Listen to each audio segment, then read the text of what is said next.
चले भाई, आज की क्लास में हम स्टार्ट करते हैं अन्योन प्रेरण। कल की क्लास में हमने स्वप्रेरण और स्वप्रेरण से रिलेटेड जो भी टॉपिक थे वो हमने कवर कर लिए थे। आज की क्लास में बेटा जो अन्योन प्रेरण का टॉपिक है उसको हम शुरू करते हैं। जैसा कि मैंने क्लास के दौरान बताया था कि अन्योन प्रेरण जो है दो कुंडलियों पर डिपेंड करेगा। कितने कुंडलियों पर? दो कुंडलियों पर डिपेंड करेगा। पहला कुंडली कहलाता है प्राथमिक और दूसरा कहलाता है द्वितीय कुंडली। इसलिए प्राइमरी और सेकेंडरी के तौर पे पी और एस लिखा गया है जी, ध्यान देंगे। अब होता क्या है, इस पूरे कहानी को थोड़ा समझते हैं। अन्योन प्रेरण क्या होता है कि देखिए, पहला कुंडली है और ये दूसरा कुंडली है, प्राथमिक और द्वितीय। तो देखिएगा ध्यान से, मैं क्या शब्द लिख रहा हूं कि हमारे पास जो प्राथमिक कुंडली है, प्राथमिक कुंडली, इस प्राथमिक कुंडली से धारा प्रवाहित की जाएगी। इस प्राथमिक कुंडली से धारा प्रवाहित की जाती है। अब प्राथमिक कुंडली से धारा प्रवाहित की जाती है तो ठीक है, लेकिन क्या होता है, प्राथमिक कुंडली में धारा प्रवाहित कर दिए तो उसके पास स्थित मतलब समीप में स्थित द्वितीय कुंडली होता है। पहले प्राथमिक कुंडली में धारा प्रवाहित कराना है और पास में कौन स्थित है? द्वितीय कुंडली है। तो द्वितीय कुंडली में बद्ध चुंबकीय फ्लक्स फाई के मान में परिवर्तन हो जाता है। बद्ध चुंबकीय फ्लक्स के मान में परिवर्तन हो जाता है, मतलब धारा तो प्राथमिक में प्रवाहित करा रहे हो, फ्लक्स किससे परिवर्तन हो रहा है? बद्ध चुंबकीय फ्लक्स किसका परिवर्तित हो रहा है? द्वितीय कुंडली का।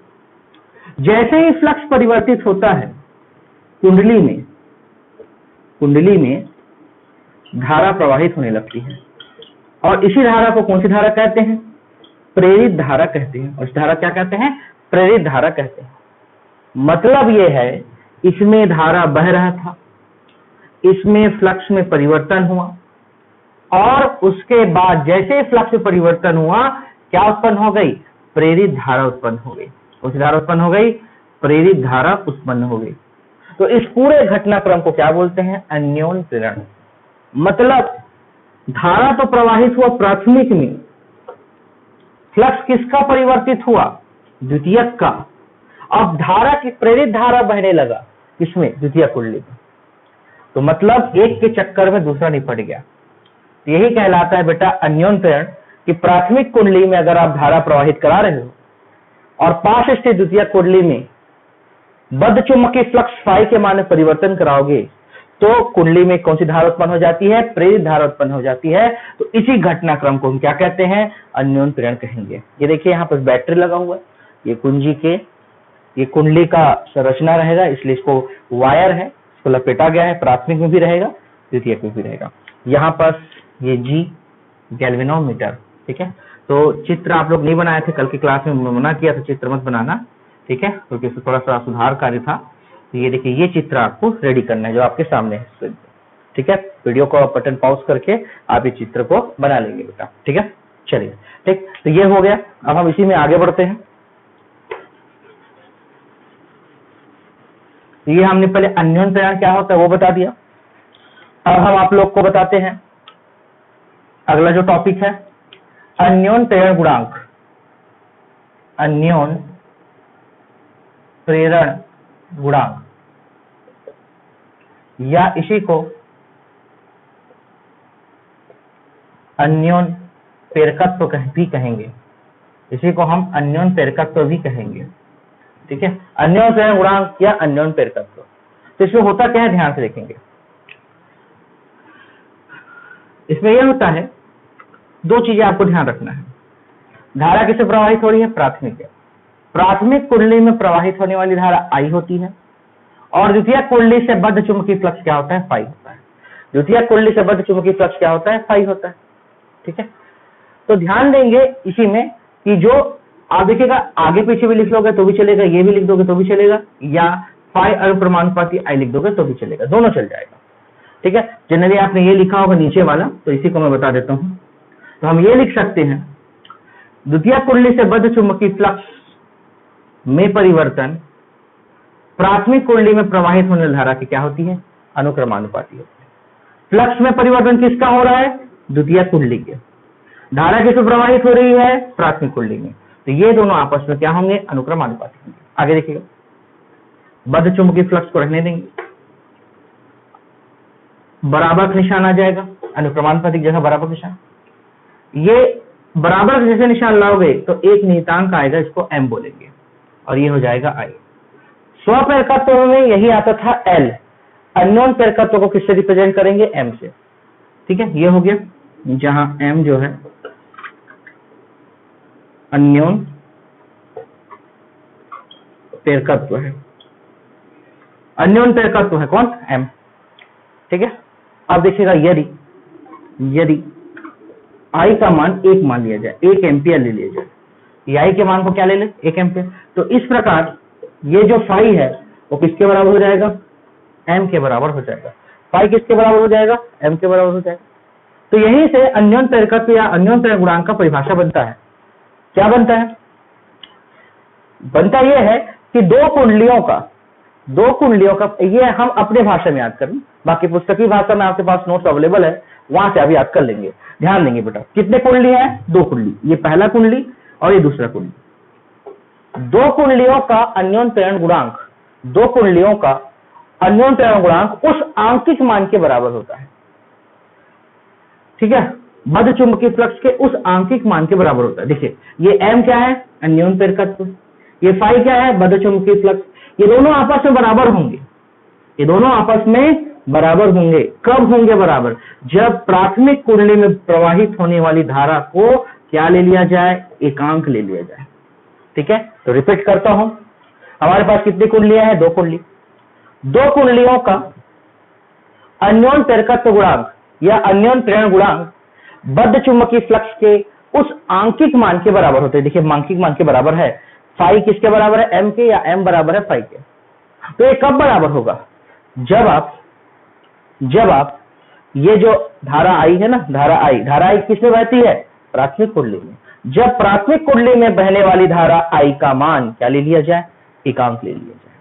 तो ये है बेटा अन्योन प्रेरण गुणांक। ठीक है, वहां पर भी याद कीजिए, स्वप्रेरण गुणांक में धारा को हमने क्या माना था? एकांक माना था। यहां पर भी धारा को हम क्या मानेंगे? एकांक मानेंगे। दोनों जगह आपको धारा को क्या मानना है? एकांक मानना है। बस अंतर किस बात का है? अंतर केवल इस बात का है कि यहां पर I बराबर, यहां पर क्या है? 2 कुंडली है। 2 कुंडली में पहली वाली कुंडली में धारा बह रहा है, ठीक है, उसको आपको क्या लेना है? एकांक लेना है। ठीक है, ये हुआ आपका अन्योन प्रेरण गुणांक। इसका मात्रक की बात करें तो मात्रक वही हेनरी जो स्वप्रेरण गुणांक का था, और बिंदु सूत्र भी वही जो स्वप्रेरण गुणांक का था, ml2 t-2 a-2। ठीक है, ये हम पढ़ चुके हैं। तो ये हुआ। अब एक और चीज जो हम लोग पढ़ते आए हैं उसको बता दूं, फैराडे का वही द्वितीय नियम, E बराबर माइनस, पढ़े ना भाई, E बराबर -I d∅ बटा dt वाला। ठीक है, ये तो यहां पर एक मिनट ना, फैराडे का द्वितीय नियम क्या पढ़े थे? d∅ बटा dt, ये था। अब वही बात है, फाई के जगह आपको क्या रखना है? ये फाई के जगह क्या रखेंगे? mi रख देंगे। फाई के जगह क्या रख देंगे? mi। तो इस प्रकार ये जब हल करोगे ना तो -m बाहर आ जाएगा और di बटा क्या हो जाएगा? dt हो जाएगा। E बराबर हो जाएगा -m di बटा dt।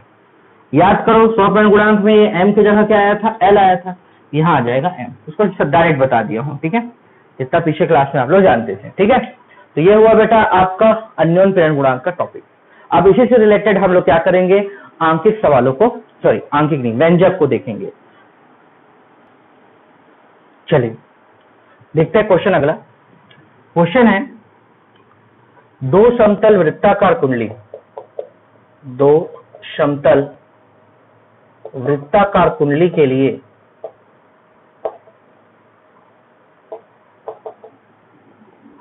अन्योन प्रेरण गुणांक का व्यंजक। ठीक है, अन्योन प्रेरण गुणांक का व्यंजक। याद कीजिए, स्वप्रेरण गुणांक का जो व्यंजक था या स्वपेरकत्व का व्यंजक जो था वो एक समतल वृत्ताकार कुंडली के लिए था। कितने के लिए? 1। क्योंकि मैं आपको पहले कर चुका हूं क्लियर कि स्वपेरकत्व मतलब 1 रहेगा, अन्योन के मतलब में क्या रहेंगे? 2 रहेंगे। पूरा कॉन्सेप्ट वही है जो हमने इसके लिए बनाया था, स्वपेरकत्व के लिए बनाया था। स्वपेरकत्व के लिए याद कीजिए स्टेप, पहला स्टेप था केंद्र पर चुंबकीय क्षेत्र की तीव्रता μ0 ये लिया था। दूसरा आपने लिया बद्ध चुंबकीय फ्लक्स बराबर NBA लिया था। और तीसरा आपने लिया स्वप्रेरकत्व L हो तो फाई बराबर LI लिया था। इसको समीकरण 1 दिया था, समीकरण 2 दिया था, दोनों पक्षों में से I और I को काटा था, आपका आंसर तैयार हुआ था। तो यही तीन स्टेप यहां भी चलेगा, यहां भी चलेगा, बस थोड़ा सा अंतर आएगा क्योंकि यहाँ 2 है और वहां क्या था 1 था। यही 3 स्टेप चलेगा, ठीक है। इसलिए जब भी इसको पढ़ते हो ना तो पहले स्वप्रेरकत्व को एक नजर देख लेना तो और बहुत अच्छे से क्लियर हो जाएगा, ताकि आपको ना ज्यादा मेहनत करने की जरूरत नहीं पड़ेगी, ठीक है। तो 2 समतल वृत्ताकार कुंडली के लिए स्वप्रेरण गुणांक का व्यंजक ज्ञात करने वाले हैं। इसको रफ कर देता हूं, ठीक है। देखिए इसके लिए सबसे पहले ड्रॉ करते हैं बेटा। हमको 2 वृत्त चाहिए, ये पहला हो गया और ये आपका दूसरा हो गया, 2 हमने बना दिया। अब इसमें हमको पहले तो कुंडली लेना है। कुंडली लेने के लिए हमको तार तो लपेटना ही पड़ेगा। इस तरीके से हम तार लपेट देंगे, ये तार लपेट दी, यहां पर भी तार लपेट देंगे। तार लपेटने के बाद दोनों की त्रिज्याओं के बारे में बात कर लेते हैं। एक की त्रिज्या जो होगी वो होगी R1, दूसरे की जो त्रिज्या होगी वो R2 होगी। और एक बात विशेष ध्यान देंगे कि प्राथमिक कुंडली में, पहले वाले कुंडली में धारा बहेगी, तो बता चुका हूं 2 समतल वृत्ताकार कुंडली है, धारा किसमें बहाते हैं? प्राथमिक में। बद्ध चुंबकीय फ्लक्स किसमें परिवर्तित होता है? द्वितीयक में। I बहता है बेटा पहले वाले में, धारा बहता है किसमें? पहले कुंडली में। और फ्लक्स फाई में परिवर्तन किसमें होता है? दूसरे कुंडली में। ये 2 बात क्लियर रखिएगा, ठीक है। चलिए बात करते हैं आगे। हमारा काम हो चुका है, तो सबसे पहले माना जाना को समझा देता हूं, आपके नोट्स में भी है। कि सबसे पहले हम मान लेंगे कि हमारे पास 2 समतल वृत्ताकार कुंडली है। 2 समतल वृत्ताकार कुंडली है।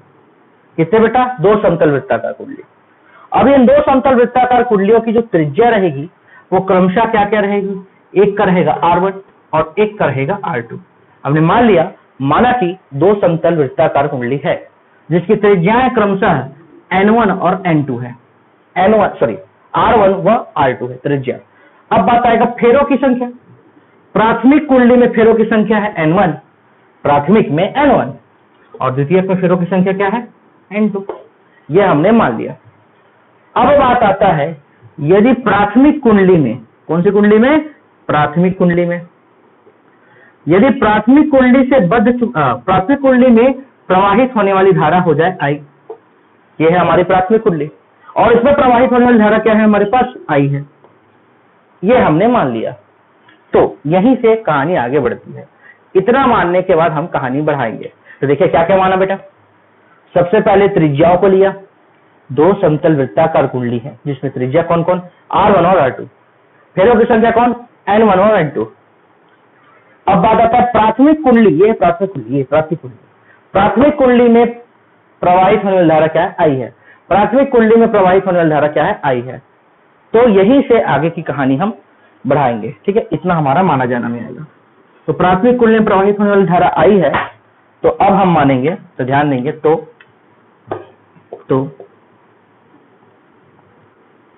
प्राथमिक कुंडली के केंद्र पर,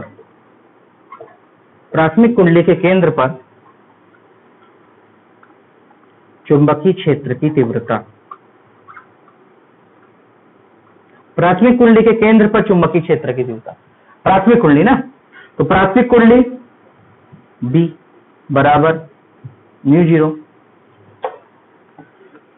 N1, देखो N1I बटा 2R1, ये हो गया प्राथमिक कुंडली पे। तो B बराबर μ0 N1I/2R1, क्योंकि N1 किसका है? प्राथमिक कुंडली का है, और R1 भी क्या है? प्राथमिक कुंडली का। तो ये प्राथमिक कुंडली पर निकलेगा। कौन? चुंबकीय क्षेत्र की तीव्रता। अब आगे देखिएगा, यदि द्वितीयक कुंडली से बद्ध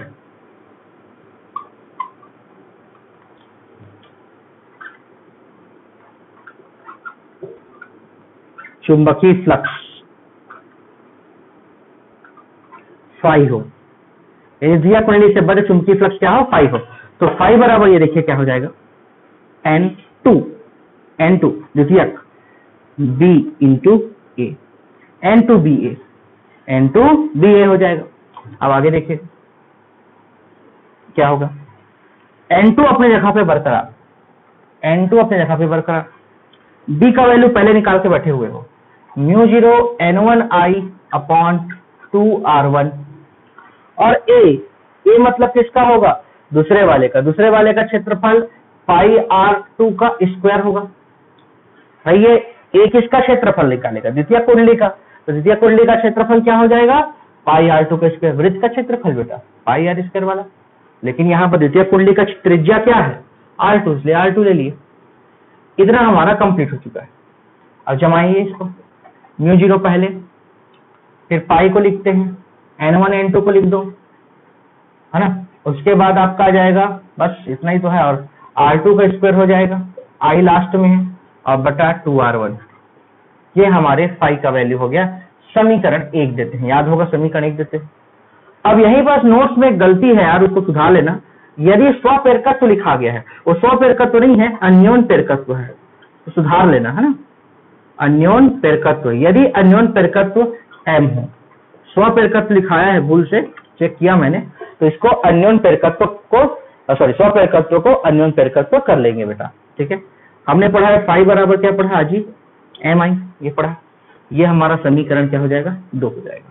तो समीकरण 1 और 2 को देखिए, दोनों का LHS बराबर, तो RHS भी बराबर होगा, तो हम लिखेंगे समीकरण 1 व 2 से। चलिए पहले MI को लिख देता हूं, MI बराबर μ0 पाई N1 N2 R2 का square I divided by 2R1। Simple सा बात था, याद होगा आप लोग को पुराना बात, कि वहां भी I कटा था, यहां पर भी I कटेगा। देखिए सेम चीज बन रहा है, बस अंतर क्या आ रहा है, देखो बेटा, केंद्र पर जो चुंबकीय क्षेत्र की तीव्रता निकाल रहे हैं वो किसके लिए निकालना है, प्राथमिक कुंडली के निकालना है, ठीक है। बद्ध चुंबकीय फ्लक्स जो निकाल रहे हैं वो किसका निकालना है, द्वितीयक के लिए निकालना है। बस यही 2 बात आपको क्लियर रखना है, और कुछ नहीं, ठीक है। अब ये हो गया, अब जो बचा वो हमारा आंसर, इसलिए M बराबर क्या आ जाएगा, μ0 पाई N1 N2 R2 का स्क्वायर अपॉन 2R1। ये हमारा फाइनल रिजल्ट हो गया, और मात्रक में हम क्या लिखेंगे, हेनरी, ठीक है। ये कंप्लीट हो गया। तो इस प्रकार हमने निकाल दिया बेटा 2 समतल वृत्ताकार कुंडली के लिए अन्योन पेरकत्व का व्यंजक।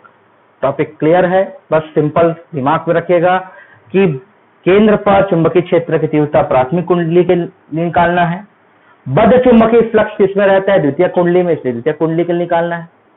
अन्योन पेरकत्व की कहानी वही है जो पहले था, समीकरण 1 और 2 जानते छो, I और I कटता है, सेम उसको I और I को आपको काट देना है, बस बाकी और कुछ नहीं है, ठीक है।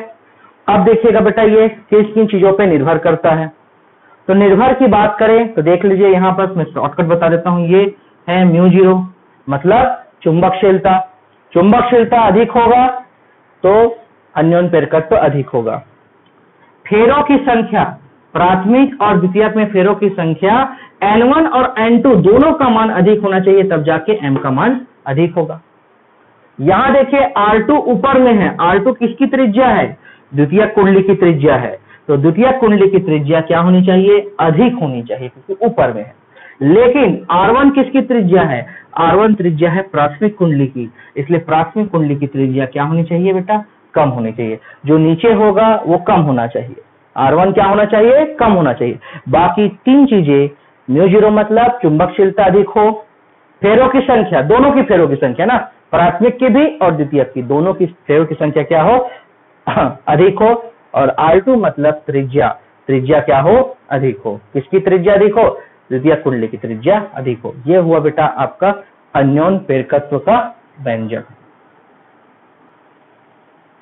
चलिए बेटा एक और क्वेश्चन जो नोट्स में भेजा गया था उसको कंप्लीट कर लेते हैं। क्वेश्चन है, 2 लंबी परिनालिका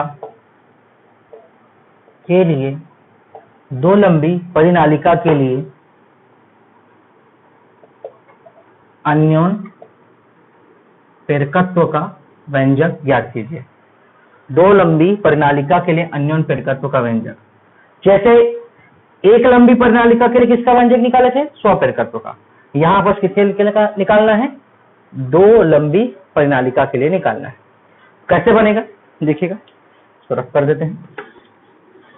इसके लिए हमको परिनालिका बनाना है, लेकिन परिनालिका का हम एक हिस्सा बस तैयार करेंगे। देखिएगा कैसे, कुछ इस तरीके से हम इसको तैयार करेंगे।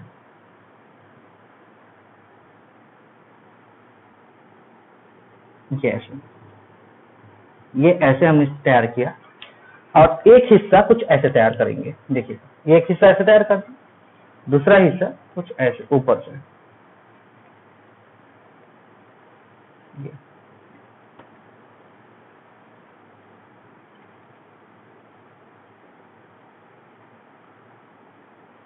कुछ इस तरीके से, इसको ज्यादा होगा यहीं से ऊपर ले जाते हैं, ठीक है।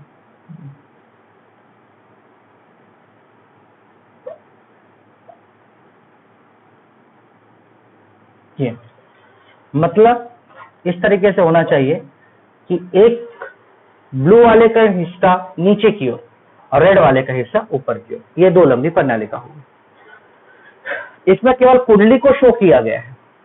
प्रणालिका को अगर हम एक साथ मिक्स करके बनाएंगे ना, तो पूरा डायग्राम एकदम हौच पौच हो जाएगा, इसलिए केवल कुंडली को शो किया गया। तो देखिए इसके लिए माना जाना क्या है, समझिएगा। सबसे पहले माना जाएगा कि R1 व R2 और R2 व L लंबाई की, लंबाई सेम है दोनों का, L1 और L2 नहीं, लंबाई सेम है। माना कि R1 और R2 त्रिज्या और लंबाई क्या है, L है, कि दो लंबी प्रणालिकाएं हैं। दोनों प्रणालिकाओं की लंबाइयां सेम है, L, त्रिज्या में बस अंतर है, क्या है, R1 और R2। ये हमने सबसे पहले मान लिया। साथ ही साथ ये मानेंगे कि प्रणालिका जो है उसमें पहले प्रणालिका में फेरों की संख्या N1 और दूसरे प्रणालिका में फेरों की संख्या क्या है, N2। याद होगा आपको, मैंने आपको एक शब्द बताया था, प्रति एकांक लंबाई।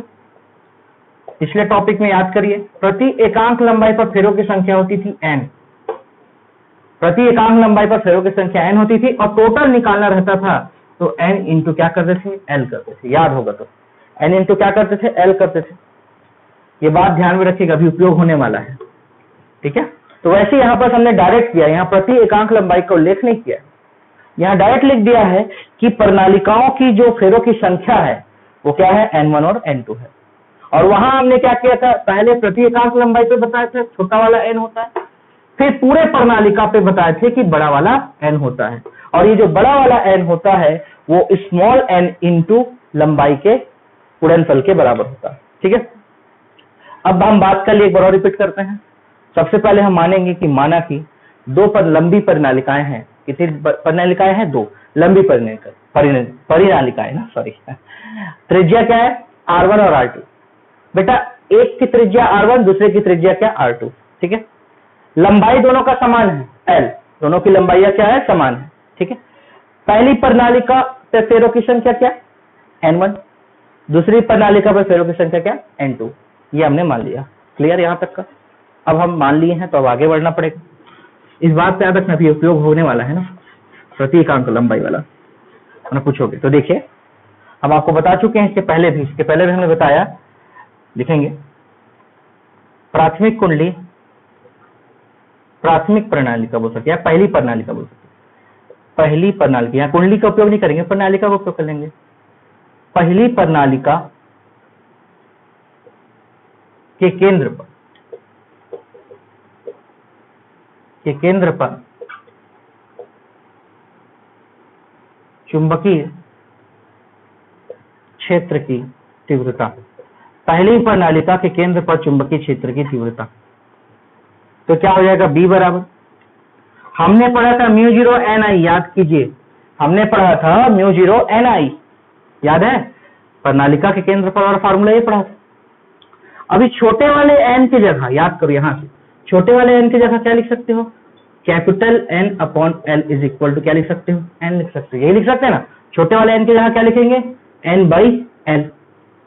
अब ये कौन सा है, पहली है, यहां बस क्या आ जाएगा, N1 आ जाएगा, N1 बटा L। तो देखिए इसी कारण आपने अभी लिखा होगा N1 into I divided by L, ये लिखा है। ठीक है, तो ये चौक मत जाना कि कहाँ से आया, वही फार्मूला है बेटा, B बराबर μ0 Ni। ये लेकिन इस n की जगह आप क्या लिख सकते हो, N1 बटा L लिख सकते हो, क्योंकि पहली प्रणालिका है। ठीक है, हमको प्रति एकांक के लंबाई के आधार पर नहीं चलना है, हमको संपूर्ण के आधार पर चलना है, इसलिए N1 बटा L लिख दिया गया है, तो कंफ्यूज नहीं होना है आपको। ये हो गया स्टार्टिंग। अब हम लिखेंगे पहली प्रणालिका से केंद्र पर चुंबकीय क्षेत्र की तीव्रता निकाल लिए। अब क्या करेंगे देखिए, यदि दूसरी परिनालिका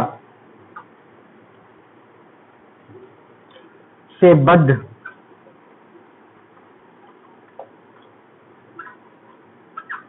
चुंबकीय फ्लक्स, दूसरी प्रणालिका से बद्ध चुंबकीय फ्लक्स फाई हो, अगर हम मान लें कि दूसरी प्रणालिका से बद्ध चुंबकीय फ्लक्स क्या हो जाए, फाई हो जाए, तो ये हो जाएगा फाई बराबर N2 BA। N2 क्या हो जाएगा, BA। N2 क्यों होगा, क्योंकि दूसरी प्रणालिका है। मान रखिए N2 अपनी जगह पे, B का मान available μ0 N1I divided by L, और A का मान आखिरी में रखा है आपके नोट्स में, तो आप लास्ट में ही रख देना, कोई दिक्कत नहीं। A की जगह पाई R2 स्क्वायर आएगा, A की जगह क्या आएगा, पाई R2 का स्क्वायर, पाई R2 का स्क्वायर, तो इसको हमने लास्ट में रखा है नोट्स में, तो लास्ट में ही रख दूंगा। ठीक है, तो ये हो गया पाई की वैल्यू। अब इसको छोड़ देते हैं, पाई समीकरण 1 देकर छोड़ देंगे, ये हो गया फाई, है ना। अब आते हैं हम लोग यहाँ लिखेंगे, अब हम आगे बढ़ेंगे, दो बातें हो गई। अब हम लिखेंगे यदि अन्योन प्रेरकत्व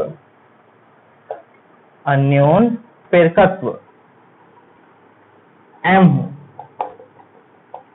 अन्योन प्रेरकत्व M हो, वही स्ट्रक्चर बस देख लो, पहला वही केंद्रक बात, दूसरा फ्लक्स का बात, और तीसरा फिर वही, चारों क्वेश्चन सब सेम है यार, बस आपको ध्यान में रखना क्या करना है, कहाँ फाई बराबर हो जाएगा M इंटू आई, ये हो जाएगा समीकरण आपका 2।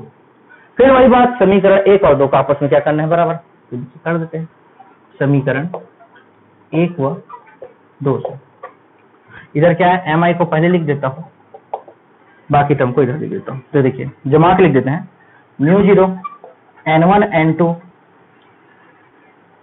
I upon L into A का वैल्यू लास्ट में लिखा है, लास्ट में लिख दूंगा। आगे देखिए दोनों पक्ष फिर वही बात आएगा, I और I कटता है, कट गया। अब लास्ट आंसर देखिए क्या लिख दूंगा, ध्यान देंगे, इसलिए M बराबर μ0 N1 N2 A का वैल्यू पाई R2 का स्क्वायर अपॉन क्या L, ये आपका आ गया तैयार व्यंजक, मात्रक हो जाएगा हेनरी, ये हो गया आपका व्यंजक। ठीक है, μ0 N1 N2 उतर गया, A की जगह हमने लिख दिया पाई R2 का स्क्वायर। क्यों लिखा बेटा, क्योंकि वो दूसरी प्रणालिका का था, ये देखो दूसरी प्रणालिका का क्षेत्रफल है, और दूसरी प्रणालिका की त्रिज्या क्या है, R2 है। ठीक है, तो ये आपका क्या हो गया, कंप्लीट हो गया, हमने इसको कंप्लीट कर लिया। देख लीजिए कहीं कोई डाउट होगा तो, ठीक है, वैसे तो कुछ नहीं पाओगे, डाउट होगा कल की क्लास में पूछ लेना। ठीक है, बाकी तो अभी सिंपल सा अभी समझ लेंगे। तो देखिए एक बार और समझा देते हैं इसके प्रभावित करने वाले कारक को। तो पहला है बेटा प्रभावित करने वाले कारक में चुंबकशीलता, चुंबकशीलता μ0 का मान अधिक होगा तो अन्योन प्रेरकत्व का मान अधिक होगा। ये है फेरों की संख्या, प्रणालिकाओं के फेरों की संख्या, N1 और N2 का मान क्या होना चाहिए, अधिक होना चाहिए। दूसरी प्रणालिका की त्रिज्या का मान क्या होना चाहिए, अधिक होनी चाहिए। दूसरी प्रणालिका की त्रिज्या का मान क्या होना चाहिए, अधिक होना चाहिए, तब जाके M का मान अधिक होगा। बस प्रणालिका की लंबाई क्या होनी चाहिए, कम होनी चाहिए, प्रणालिका की लंबाई कम होनी चाहिए। भले प्रश्न में लिखा है 2 लंबी प्रणालिका, लेकिन प्रणालिका की लंबाई जो है कम होनी चाहिए, तब आपको अन्योन प्रेरकत्व का मान क्या होगा, अधिक मिलेगा। ठीक है, तो ये हो गया आपका कंप्लीट, ध्यान रखेंगे इस चीज को। तो बेटा आज की क्लास में ये हो गया काम खत्म। नोट्स जो है मैं अभी कुछ देर में भेजता हूँ आपको, और मिल जाएगा, हो सकता है वीडियोस पर नोट्स मिल जाए। ठीक है, चलिए ठीक, और कल की क्लास में हम आगे बढ़ेंगे। कल की क्लास आपकी लाइव रहेगी सुबह 7 बजे। ठीक है, चलिए ठीक, थैंक यू बेटा।